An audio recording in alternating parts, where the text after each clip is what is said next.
Assalamualaikum warahmatullahi wabarakatuh. Hari ini kita bertemu lagi dalam mata kuliah Manajemen UMKM dan Koperasi dalam topik Strategi Pengembangan dan Permodalan UMKM.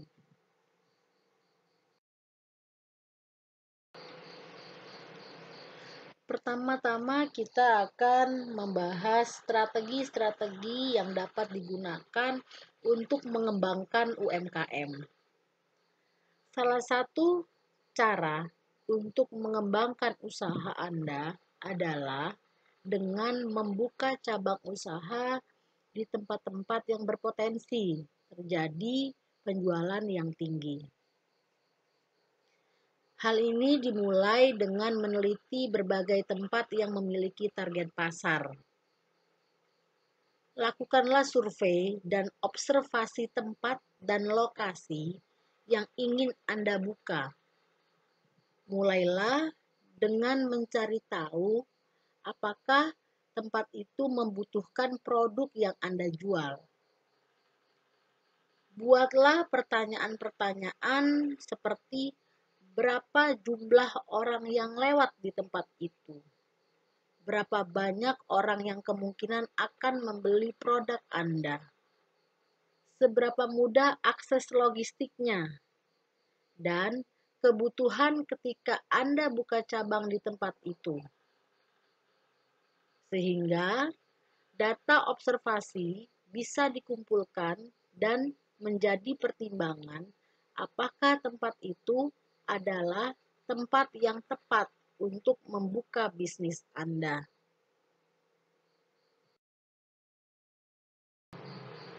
Strategi yang kedua yaitu mengikuti beberapa acara pameran dan festival.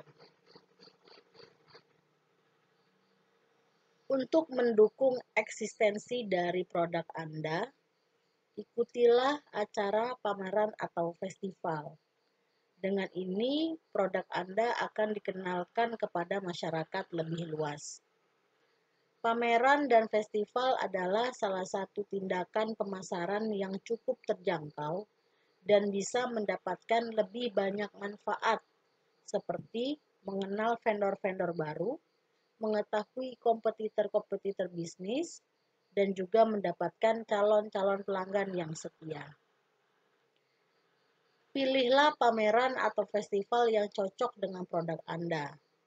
Contohnya, ketika Anda mempunyai bisnis fashion, tentunya mengikuti pameran yang mempunyai tema tentang produk fashion. Jika Anda mempunyai produk kuliner, Anda perlu mengikuti pameran tentang makanan tradisional.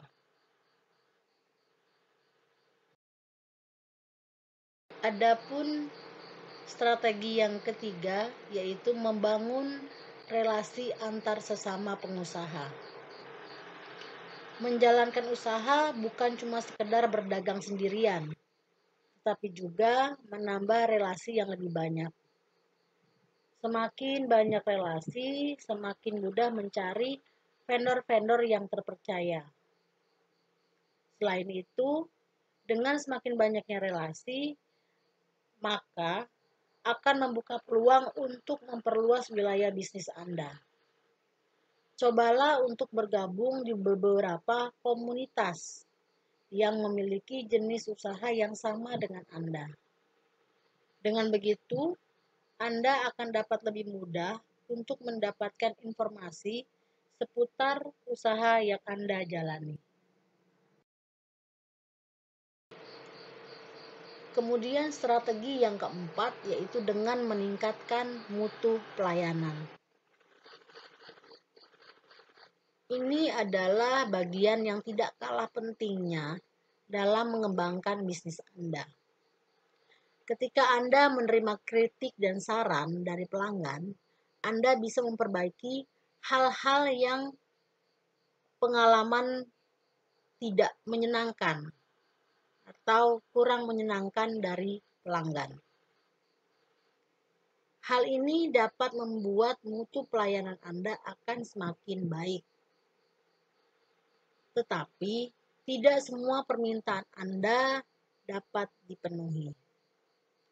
Anda harus jeli melihat mana kritik dan saran yang membangun bisnis Anda dan mana yang tidak.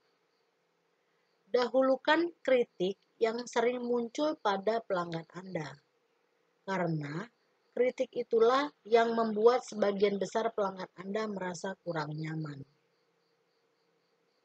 Setelah itu, pilihlah saran yang Anda terima dari sekian banyak pelanggan yang ada. Karena bisa jadi itulah yang mungkin akan membedakan Anda dari kompetitor. Strategi yang kelima yaitu mengikuti perkembangan teknologi dalam bisnis. Di era digital saat ini sangat disayangkan jika Anda termasuk orang yang sedikit ketinggalan dalam hal teknologi. Karena dapat membantu Anda untuk mengembangkan bisnis Anda dalam hal administrasi, transaksi keuangan, komunikasi, dan penjualan. Sering-seringlah Anda membuka artikel tentang teknologi yang berkaitan dengan bisnis Anda agar Anda tidak ketinggalan. Memanfaatkan teknologi dalam bisnis seperti ketika berkomunikasi kepada pelanggan dengan memanfaatkan aplikasi Messenger, mengirimkan video dan foto produk Anda, video call, dan lain-lain. Semua ini dapat mempengaruhi perjalanan bisnis Anda, karena sekarang pasar juga menuntut untuk cepat, tanggap, dan terpercaya. Kecepatan informasi, cepat tanggap, manajemen terstruktur, SOP adalah aspek yang dapat melengkapi dan sangat mendukung usaha Anda. Jika Anda punya sedikit pengetahuan tentang penggunaan teknologi dalam bisnis ini, akan menjadi nilai plus bagi Anda dibandingkan dengan kompetitor. Strategi yang selanjutnya yaitu gunakan media sosial untuk memasarkan produk Anda. Setiap pengusaha tentunya ingin meningkatkan penjualan dalam bisnisnya. Salah satu cara yang efektif adalah dengan melakukan pemasaran. Di zaman digital saat ini, dengan internet, orang bisa menemukan informasi hanya dengan membuka ponsel. Kebanyakan dari mereka menggunakannya untuk mengakses media sosial.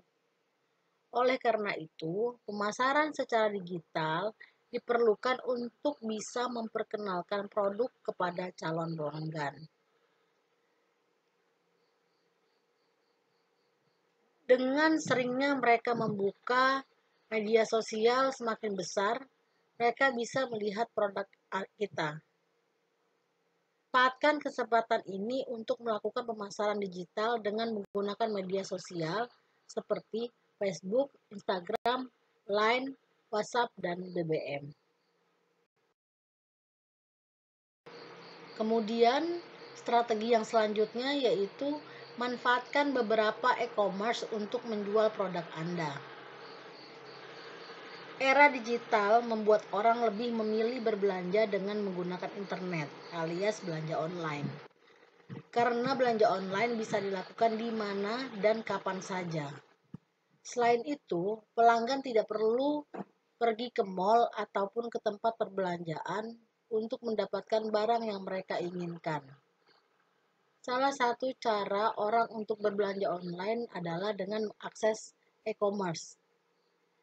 E-commerce adalah situs di mana orang jual beli segala jenis barang dan semuanya dilakukan menggunakan internet atau secara online.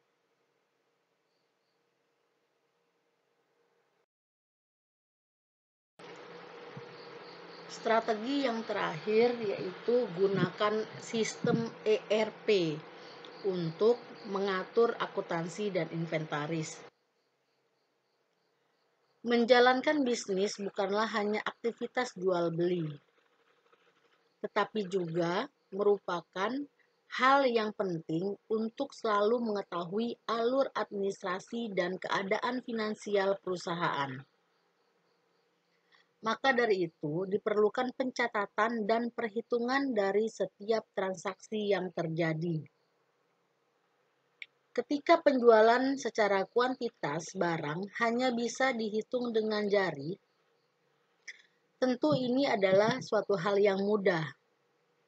Akan tetapi, ketika Anda mempunyai penjualan yang laris manis dan banyak terjadi transaksi penjualan dalam waktu 1 bulan, pastinya ini akan menjadi hal yang cukup merepotkan. Oleh karena itu, Anda membutuhkan sistem ERP, di mana di dalamnya terdapat fitur yang dapat membantu Anda untuk mengelola inventory dan akuntansi Anda. Dari situ bisa dilihat perkembangan omset Anda dari bulan ke bulan dan dari tahun ke tahun. Selain itu, Anda juga dapat melihat laporan laba rugi, sehingga Anda dapat melihat apakah pengeluaran Anda lebih besar dari pemasukan secara keuangan. Selanjutnya yaitu kita membahas mengenai permodalan UMKM. UMKM sering terkendala akan permodalan. Banyak pengusaha UMKM yang tidak bisa melanjutkan ide bisnisnya karena hal tersebut. Selain modal usaha sendiri, akses modal pun dinilai terbatas. Akan tetapi, tak selalu akses permodalan yang terbatas dapat dimungkinkan bahwa bisnis yang kamu punya memang belum siap, sehingga permodalan atau permohonan modal tidak disetujui.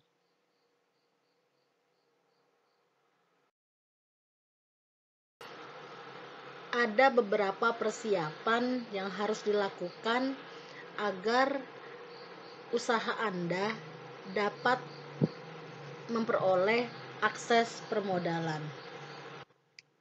Yang pertama yaitu dengan menghitung kebutuhan modal berdasarkan rencana usaha.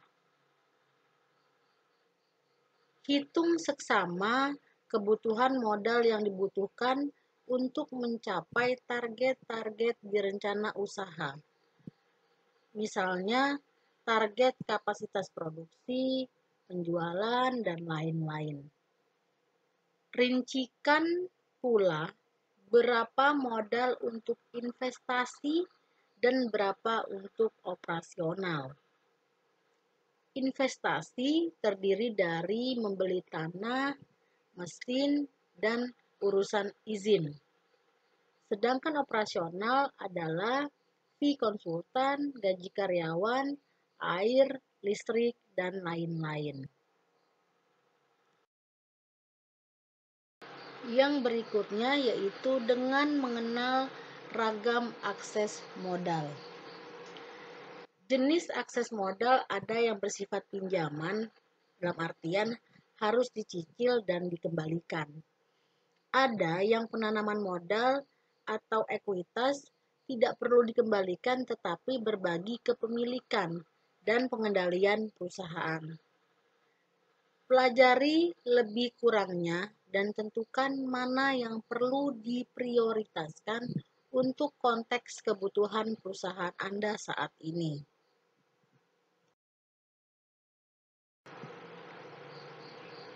Lalu kemudian yaitu dengan menghitung aset dan nilai perusahaan untuk negosiasi.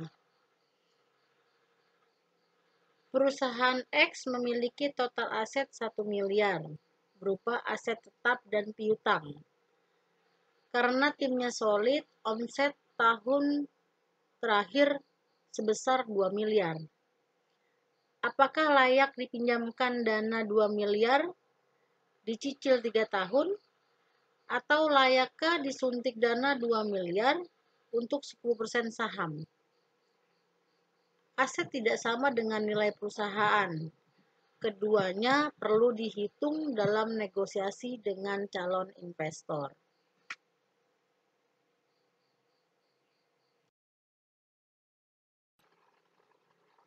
Selanjutnya yaitu mendiskusikan detail perjanjian dengan calon investor. Untuk pinjaman, aspek terpenting untuk didiskusikan adalah skema perhitungan bunga, jangka waktu pinjaman atau tenor, tanggal batas waktu cicilan, dan biaya lainnya. Untuk ekuitas, yang penting adalah besaran suntikan modal dan saham yang diminta.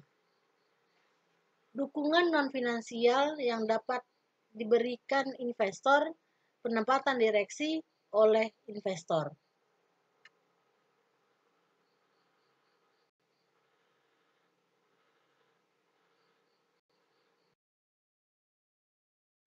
Yang terakhir yaitu mengevaluasi biaya modal.